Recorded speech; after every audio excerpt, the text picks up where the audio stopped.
الحمد لله نحمده ونستعينه ونستغفره ونعوذ بالله من شرور أنفسنا ومن سيئات أعمالنا من يهدي الله فلا مضل له ومن يضلل فلا هادي له وأشهد أن لا إله إلا الله وحده لا شريك له وأشهد أن محمدا عبده ورسوله أما بعد فإن خير الحديث كتاب الله وخير الهدي هدي محمد صلى الله عليه وسلم وشر الأمور محدثاتها وكل محدثة بدعة وكل بدعة ضلالة وكل ضلالة في النار. أعوذ بالله من الشيطان الرجيم. يا أيها الذين آمنوا كتب عليكم الصيام كما كتب على الذين من قبلكم لعلكم تتقون. وقال النبي صلى الله عليه وسلم من صام رمضان إيمانا واحتسابا غفر له ما تقدم من ذنبه. متفق عليه. حاضرین اجماع، آج رمضان المبارک کی ہمارے یہاں 15ویں تاریخ ہے. گویا کہ آدھا رمضان ہم سے رخصت ہو چکا ہے. آدھا رمضان اب باقی رہ گیا ہے. اس ماہ کی سب سے بڑی عبادت، سب سے اہم عبادت دن میں روزہ رکھنا ہے. رمضان المبارک کا روزہ رکھنا یہ فرض ہے. بغیر کسی عذر کے، بغیر کسی مجبوری کے روزہ نہ رکھنا بہت بڑا گناہ ہے. روزہ نہ رکھنے پر کیا عذاب ہے، کیا سزا ہے، یعنی نبی صلی اللہ علیہ وسلم کی احادیث کا مطالعہ کریں تو روکنے کھڑے کرنے والی بات ہے. یعنی نبی صلی اللہ علیہ وسلم کہتے ہیں کہ میں سویا ہوا تھا اور میں خواب دیکھا کہ دو فرشتے آئے اور پھر اس کو لے کر کے چل رہے. پھر ایک پہاڑ آیا، کہا کہ فرشتوں نے کہا اس پہ چڑھیے. پیارے نبی صلی اللہ علیہ وسلم کہتے میں نہیں چڑھ سکتا. فرشتوں نے کہا ہم آپ کا سپورٹ دیں گے، سپورٹ کریں گے، اٹھائیں گے، سہارا دیں گے. بہرحال اللہ کے نبی علیہ السلام چڑھے اور جیسے جیسے پہاڑ کی بلندی پر جا رہے ہیں بھیانک کسی کی آواز، چیخو پکار سنائی دے رہی. آپ پہاڑ کی چوٹی پر پہنچے، وہاں دیکھا کچھ لوگوں کو لٹکایا گیا ہے اور ان کے جبڑوں کو چیرا جا رہا ہے، کاٹا جا رہا ہے، منہ سے خون ابل رہا ہے، چیخ رہے ہیں، بلبلا رہے ہیں، چلا رہے ہیں. بھیانک قسم کا عذاب دیا جا رہا ہے. پیارے نبی صلی اللہ علیہ وسلم نے پوچھا، کہا یہ کون لوگ ہیں جنہیں عذاب دیا جا رہا ہے؟ کہا یہ آپ کی امت کے وہ لوگ ہیں جو روزہ تو رکھتے تھے لیکن افطار سے پہلے ہی روزہ کھول لیا. ابھی سورج نہیں ڈوبا ہے، سورج ڈوبنے سے پہلے ہی کھا لیتے، روزہ نہیں رکھتے، روزہ پورا نہیں کرتے. وہ لوگ جو دن کے شروع حصے سے روزہ تھے، دوپہر میں روزہ تھے، عصر کے وقت روزہ تھے، لیکن سورج ڈوبنے سے پہلے روزہ توڑ لیا بنا کسی عذر کے، بغیر کسی مجبوری کے. ان کے سلسلے میں اتنا خطرناک عذاب دیا جا رہا ہے. ذرا سوچے، جو شخص زندگی بھر روزہ نہیں رکھتا ہے، شہری میں نہیں بیدار ہوتا ہے، وہاں سے روزہ نہیں رکھتا ہے، فجر سے لے کر روزہ نہیں رکھتا ہے، اس کا کیا انجام ہو سکتا ہے، اس کا کیا عذاب ہو سکتا ہے، ہم اس کا اندازہ لگا سکتے ہیں. جیسا کہ بتایا گیا کہ ماہ رمضان کی سب سے بڑی عبادت روزہ رکھنا، اور یہ سب سے بڑی عبادت ہے. بہت بڑی نیکی ہے اس پر، بہت بڑا اجر ہے اس پر، اس کی بڑی فضیلت ہے. کیونکہ روزہ ایک ایسی عبادت ہے جس میں انسان کھانے پینے کی لذت کو چھوڑتا ہے، بھوکا پیاسا رہتا ہے اور گناہوں کو چھوڑتا ہے. اور بھوک اور پیاس کی شدت کو برداشت کرنا بہت مشکل چیز ہے. یہ آدمی کے جسم کو توڑ دینے والی عبادت ہے, تھکا دینے والی عبادت ہے. لہذا جس قدر تھکاوٹ ہوگی, جس قدر تکلیف ہوگی, جیسا آدمی صبر کرے گا اسی کے برابر اسے اجر و ثواب ملے گا. روزے کی اتنی فضیلت کیوں بیان کی ہے؟ یہی وجہ ہے کہ بندہ صبر کرتا ہے, بھوک اور پیاس کی شدت کو برداشت کرتا ہے. کھانا اس کے سامنے حاضر ہے, پانی اس کے سامنے حاضر ہے, مگر وہ اللہ کی رضا کے لیے ایک قطرہ بھی اپنے حلق کے نیچے اتارنے کے لیے دوبارہ نہیں کرتا ہے. آئیے آج کے جمعے کے خطبے میں روزے کے چند فضائل اس موضوع کی وضاحت کی جا رہی ہے. پہلی فضیلت یہ ہے کہ روزہ رکھنے سے گناہ معاف ہوتے ہیں. جیسا کہ خطبہ مسنونہ کے بعد بخاری مسلم کی مشہور روایت پڑھی گئی, پیارے نبی صلی اللہ علیہ وسلم فرماتے ہیں من صام رمضان ایمانا واحتسابا غفر له ما تقدم من ذنبه. جو آدمی ایمان کے ساتھ, اجر و ثواب کی امید کے ساتھ, اخلاص کے ساتھ روزہ رکھے اس کے پچھلے سارے گناہ معاف کر دیے جاتے ہیں. روزہ رکھنے کی پہلی فضیلت یہ ہے کہ روزہ رکھنے سے گناہ معاف ہوتے ہیں. ہم انسان ہونے کے ناطے جو ہم سے غلطی ہو جاتی ہے, گناہ ہو جاتا ہے, ہم رمضان کا روزہ رکھیں, اللہ تعالیٰ ہمارے گناہوں کو دھل دیتا ہے, ہمارے گناہوں کو صاف کر دیتا ہے, گناہ کی گندگی سے ہمیں پاک صاف کر دیتا ہے. یہ روزے کی برکت ہے, یہ روزے کی فضیلت ہے. اسی طریقے سے روزہ ایک ایسی عبادت ہے جس کی کوئی نظیر نہیں. روزے کی دوسری فضیلت کیا ہے کہ روزہ ایک ایسی عبادت ہے کہ ایسی عبادت کوئی ہے ہی نہیں جس کی نظیر نہیں, جس کی مثیل نہیں. پیارے نبی صلی اللہ علیہ وسلم نے ایک صحابی کو حکم دیا کہ علیک بالصوم, روزہ رکھا کرو, فإنہ لا عدل لہ, کہ روزہ جیسا کوئی نیک عمل نہیں, روزہ جیسا کوئی نیک عمل نہیں, کوئی نیکی نہیں. کیوں ایسا کہا گیا؟ کیونکہ روزہ رکھنے کی وجہ سے آدمی اللہ تبارک و تعالیٰ کا جس قدر تقرب اختیار کرتا ہے, اللہ رب العالمین کا مقرر بندہ بن جاتا ہے, گناہوں کو چھوڑ دیتا ہے, اور بھوکا پیاسا رہتا ہے, اسے کھانے کا امکان ہے, کھانے کا موقع ہے, لیکن وہ کھانے اور پینے کے قریب تک نہیں جاتا ہے.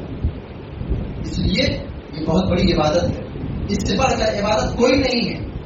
اسی طریقے سے روزے کی تیسری فضیلت یہ ہے کہ روزہ رکھنے پر بہت زیادہ اجر و ثواب ملتا ہے.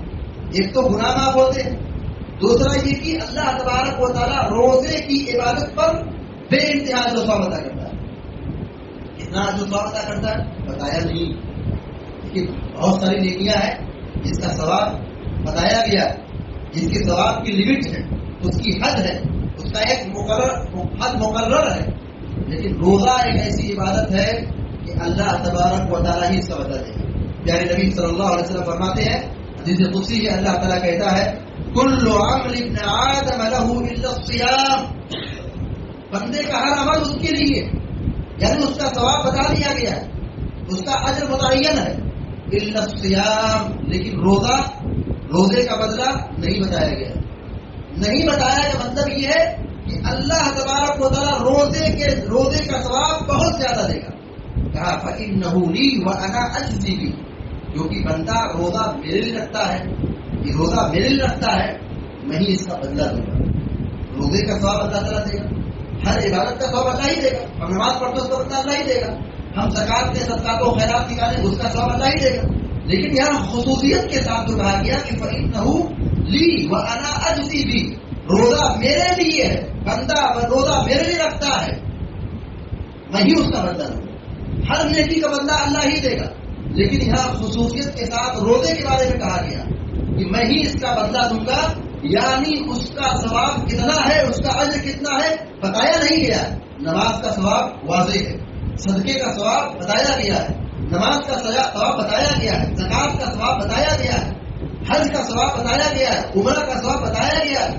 لیکن روزے کا ثواب اور روزے کا درجہ اور اس کی فضیلت کیا ملے گی, کیا اجر ملے گا, یہ نہیں بتایا گیا, پوشیدہ رکھا گیا. جیسے شب قدر کو پوشیدہ رکھا گیا, اس کا کتنا اجر و ثواب ہے, اسی طریقے سے روزے کے ثواب کو پوشیدہ رکھا گیا, مبہم رکھا گیا. اللہ تعالیٰ کہتا میں ہی اس کا بدلہ دوں, یعنی اللہ تبارک و تعالیٰ روزے کے اجر و ثواب کو بے انتہا دے گا، جس کو لفظوں میں بیان نہیں کیا جا سکتا ہے۔ روزہ ایک ایسی عبادت ہے جس کے بارے میں قرآن نے کہا وَأَن تَصُومُوا خَيْرٌ لَكُمْ، تم روزہ رکھو تمہارے لیے بہت بہتر ہے، بہت اچھا ہے۔ اللہ رب العالمین نے یہ کہا تم روزہ رکھو تمہارے لیے بہتر ہے۔ کیوں بہتر ہے؟ ہم بھوکا پیاسا رہیں، ہمارے جسم کے اعتبار سے بہتر، روحانی اعتبار سے بہتر، ہمارے گناہ معاف ہوتے ہیں اس لیے بہتر، قیامت کے اس کا بہت زیادہ اجر و ثواب ملے گا، انجام کے اعتبار سے بہت بہتر ہے۔ تو ہر ناحیے سے روزے کی جو عبادت ہے، اللہ تبارک و تعالی روزہ رکھنے کا حکم دیا ہے۔ روزے کی فضیلت کیا ہے؟ قرآن کہتا ہے وَأَن تَصُومُوا خَيْرٌ لَكُمْ، تم روزہ رکھو یہ تمہارے لیے بہتر ہے، یہ بہتر ہے، بہت اچھا ہے، ہر اعتبار سے، دنیاوی اعتبار سے، جسمانی اعتبار سے، روحانی اعتبار سے، دینی اعتبار سے، اور آخرت کے انجام کے اعتبار سے، اجر و ثواب کے اعتبار سے، ہر اعتبار سے دنیا و آخرت میں روزے کا بہت ہی فائدہ ہے، جسم کا بھی فائدہ ہے۔ ہم سال بھر کھاتے پیتے دیپا کہتے اگر آدمی ایسے ہی کھاتا رہے تو جسم کے اندر، آنکھ کے اندر ایسے قسم کے زہریلے مادے پیدا ہو جاتے، انسان کو کھوکھلا کر دیتے، انسان کو مریض بنا دیتے، انسان کو نقصان میں ڈال دیتے۔ لیکن روزے کی بات ایسی، وہ زہریلے مادے اور وہ کیڑے اور وہ جراثیم صرف ایک بنیاد پر بڑھ سکتے ہیں کہ آدمی کچھ کھائے پیے نہ۔ تو ایک ہی موقع ہے آدمی روزہ رکھے جس سے اس کے جسم کی تربیت ہوتی ہے، جسم اپڈیٹ ہوتا ہے، جسم مضبوط ہوتا ہے، جسم کی حفاظت ہوتی ہے۔ قرآن نے کہا وَأَن تَصُومُوا خَيْرٌ لَكُمْ، تم روزہ رکھو تمہارے لیے بہتر ہے، یہ تمہارے لیے بہتر ہے، ہر اعتبار سے بہتر ہے، یہ جسم کے اعتبار سے بہتر ہے۔ آدمی بظاہر سوچتا ہے کہ میں بھوکا پیاسا رہوں گا تو کمزور ہو جاؤں، میرا وزن گھٹ جائے گا، یہ ایک سوچ ہے۔ لیکن اگر دینی اعتبار سے غور کیا جائے اور جسمانی اعتبار سے گہرائی کے ساتھ اس کا جائزہ لیا جائے تو حقیقت یہ ہے کہ روزے کی عبادت میں بہتری ہی بہتری ہے، بھلائی ہی بھلائی ہے کہ آدمی کے جسم میں جو زہریلے مادے پنپ رہے تھے، جو جرثومے پیدا ہو رہے تھے، اس کو ختم کرنے کے لیے، وہ مادے کو دور کرنے کے لیے ایک ہی علاج ہے کہ آدمی کھانا پینا چھوڑ دے، 16 گھنٹے 15 گھنٹے 14 گھنٹے 12 گھنٹے 13 گھنٹے جو موسم کی تبدیلی کے ساتھ اتنی طویل مدت تک آدمی کھائے پیے نا تو وہ کیڑے اور وہ جرثومے اپنے آپ اس کے اندر باہر نکل جاتے، خودلے کے راستے سے سب ختم ہو جاتے۔ تو اللہ رب العالمین نے ہمیں ایک ایسی عبادت کا مکلف بنایا ہے، روزہ رکھنے کا مکلف بنایا ہے، کھانا پینا چھوڑ کر کے بھوکا پیاسا رہنے کا مکلف بنایا ہے، تو اس میں ہمارا ہی بہت بڑا فائدہ ہے، دنیاوی اعتبار سے فائدہ ہے، اخروی اعتبار سے فائدہ ہے، جسمانی اعتبار سے فائدہ ہے، روحانی اعتبار سے فائدہ ہے۔ اسی طریقے سے روزے کی ایک فضیلت یہ ہے کہ آدمی جب روزہ رکھتا ہے، بھوکا پیاسا رہتا ہے، تو اس کے جسم سے، اس کے منہ سے بدبو نکلتی ہے، معدہ خالی ہو جاتا ہے تو اس کے منہ سے بدبو پھوٹتی ہے، اور بدبو ہمارا کوئی کتنا بھی قریبی کیوں نہ ہو وہ سب برداشت کر سکتا ہے، لیکن منہ سے بدبو نکلے تو اس کو آدمی پسند نہیں کرتا ہے، اس کو پسند نہیں کرتا ہے۔ مگر اللہ تبارک و تعالی ہمارا خالق ہمارے منہ سے جو روزے کی عبادت کی وجہ سے بدبو پھوٹتی ہے، جو میدے کے خالی ہونے کی وجہ سے منہ سے بدبو نکلتی ہے، اللہ رب العالمین کی نگاہ میں یہ مشک کی خوشبو سے بھی زیادہ بہتر ہے۔ یعنی نبی صلی اللہ علیہ وسلم فرماتے ہیں، بخاری مسلم کی روایت ہے، لَخَلُوفُ وَبِالصَّائِمِ أَطْيَبُ عِندَ اللَّهِ مِن رِّيحِ الْمِسْكِ، کہ روزے دار کے منہ کی بو یہ اللہ رب العالمین کے یہاں مشک کی خوشبو سے زیادہ بہتر ہے، زیادہ پاکیزہ ہے، زیادہ اچھا ہے۔ خوشبو کی کوالٹی اگر آپ دیکھیں، سب سے اچھی خوشبو مشک کی مانی ہے، مشک کی خوشبو اتنی بہترین خوشبو اس کی ہوتی ہے، اللہ کی نگاہ میں روزے دار کے منہ کی بدبو مشک کی خوشبو سے کہیں زیادہ اچھی ہے۔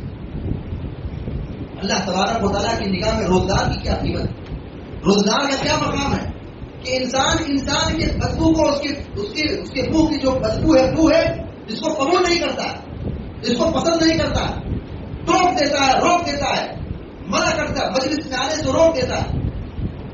لیکن رب العالمین کی نگاہ میں ہمارے منہ کی بدبو، ہمارے منہ کی بو جو ہے بہت زیادہ پسندیدہ ہے اور مشک سے کہیں زیادہ پاکیزہ ہے. اس سے ہم آپ سمجھ سکتے ہیں جب انسان کے منہ سے جو ہلکی بو نکل رہی ہے وہ پسندیدہ ہے تو اللہ کی نگاہ میں بو آنے کی کیا قیمت ہو. جس میں سے وہ بدبو پھوٹ رہی ہے اور اس کے منہ سے بو نکل رہی ہے، اس انسان کی کیا قیمت اللہ تعالیٰ کے یہاں ہو سکتی ہے، ہم اندازہ لگا سکتے ہیں. اللہ رب العالمین کی نگاہ میں روزدار کی بڑی اہمیت ہے. اللہ تبارک و تعالیٰ کے یہاں روزدار کی بڑی قیمت ہے. اسی لیے اللہ رب العالمین نے روزدار کا بڑا مقام اور بڑا مرتبہ رکھا ہے. روزے کی ایک فضیلت یہ بھی ہے کہ روزے دار کو دنیا میں خوشی ہوتی ہے، آخرت میں بھی خوشی ہوتی ہے. آدمی بہت ساری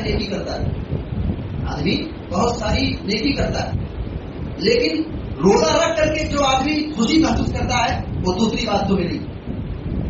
ہر عبادت میں ایک خوشی ہے، ہر نیکی میں ایک خوشی ہے. بندے کو ایک فیلنگ محسوس ہوتی ہے، وہ آدمی محسوس کرتا ہے. لیکن روزے دار کو جو خوشی حاصل ہوتی ہے ویسی خوشی کسی دوسری بات میں نہیں ملتی. پیارے نبی صلی اللہ علیہ وسلم فرماتے ہیں للصائم فرحتان یفرحهما، روزے دار کے لیے دو خوشیاں ہیں.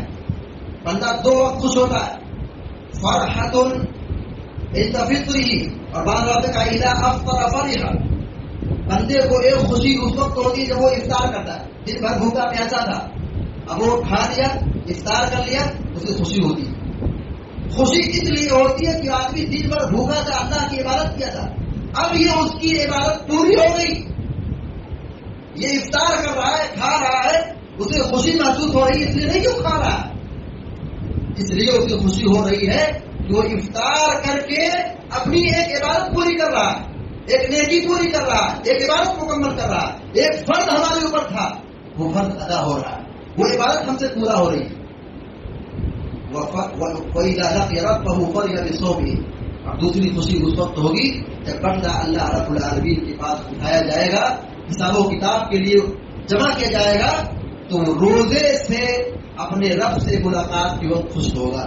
بندے کے پاس بہت ساری نیکیاں ہیں، نماز کی عبادت ہے، زکوٰۃ کی عبادت ہے، صدقے کی عبادت ہے، ذکر و اذکار کی عبادت ہے، زکوٰۃ کی عبادت ہے، حج کی عبادت ہے، عمرہ کی عبادت ہے، صلہ رحمی کی عبادت ہے. بہت ساری نیکیاں بندے کے پاس ہیں، لیکن وہ ساری باتوں سے خوش نہیں ہوگا.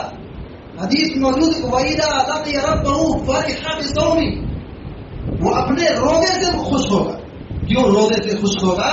اس لیے کہ روزے کا اجر و ثواب قیامت کے دن بہت زیادہ ملنے والا ہے، اس لیے وہ روزے کی عبادت سے خوش ہوگا. اسی طریقے سے روزے کی ایک فضیلت یہ ہے کہ روزے دار کی دعا قبول ہوتی ہے.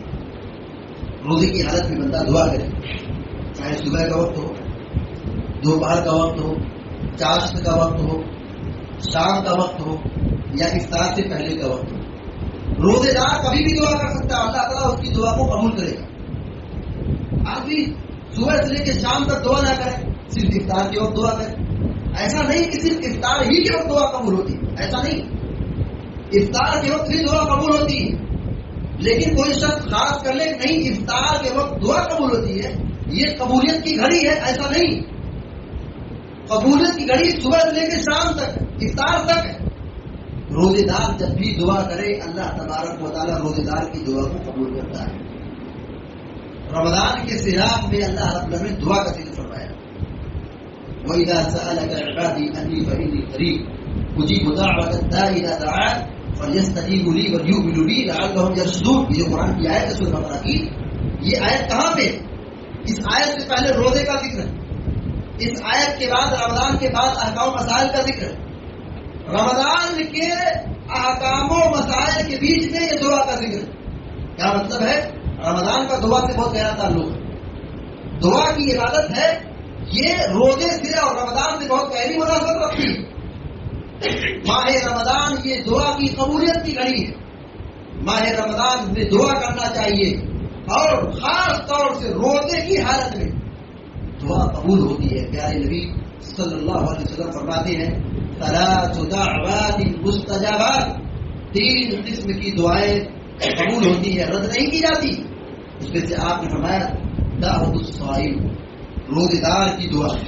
روزے دار جب بھی دعا کرے، صبح کا وقت ہو، چاشت کا وقت ہو، دوپہر کا وقت ہو، روزے کی حالت میں بندہ دعا کرے، اللہ تبارک و تعالیٰ روزے دار کی دعا کو قبول کرتا ہے. یہ روزے کی فضیلت ہے. اسی طریقے سے روزہ رکھنے کا ایک ثواب اور ایک فضیلت یہ ہے کہ کل قیامت کے دن روزے دار کے حق میں شفاعت کرے گا. جیسے قرآن کے بارے میں کہا گیا کہ قرآن شفاعت کرے گا، ایسے ہی روزے دار کے لیے روزہ بھی شفاعت کرے گا. کل قیامت کا دن کیسا دن ہوگا؟ کوئی کسی کے کام نہیں آئے گا، نفسی نفسی کا عالم ہوگا، کوئی کسی کے پرسان حال نہیں ہوگا. اس بندہ سوچے گا میں کیسے کامیاب ہوں، ہر آدمی سوچے گا میں کیسے بچ جاؤں، میرا کیسے بیڑا پار ہو جائے، میرا بیڑا کیسے پار ہو جائے، ہر آدمی کی فکر نہیں ہوگی. قیامت کے دن روزہ اپنے روزے دار کے حق میں شفاعت کرے گا. پیارے نبی صلی اللہ علیہ وسلم فرماتے ہیں الصیام والقرآن یشفعان للعبد یوم القیامہ، روزہ اور قرآن یہ دونوں بندے کے حق میں قیامت کے دن شفاعت کریں گے.